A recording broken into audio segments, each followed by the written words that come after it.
நம்ம இன்னைக்கு ஒரு ஈஸியான வேலை பொமோகிரானட் ஜெல்லி செய்ய போகிறோம். அதுக்கு தேவையான பொருள் பொமோகிரானட், சக்கரை, கடல் பாசி. இது டிபார்ட்மெண்டல் ஸ்டோரில் கிடைக்கும். ஒரு ஹெல்த்தியான வேலை பொமோகிரானட் ஜெல்லி எப்படி செய்கிறதுன்னு பார்க்கலாம் வாங்க. முதல்ல பொமோகிரானட்டை ஒரு மிக்ஸி ஜாரில் போட்டு நல்லா அரைச்சி வச்சுக்கோங்க.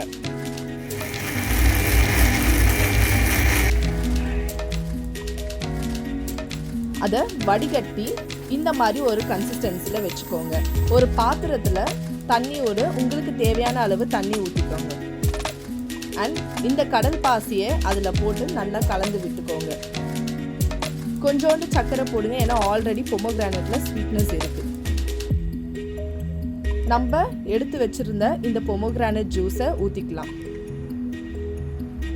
இந்த மாதிரி கொதிக்கும் போது நம்ம இதை ஆஃப் பண்ணிடுவோம்.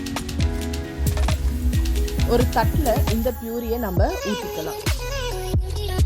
ஒரு திக்கான கன்சிஸ்டன்சி அப்போ தான் வரும் ஜெல்லிக்கு. இப்போ பார்த்தீங்களா, ஜெல்லி ரெடி ஆகிடுச்சு போல்.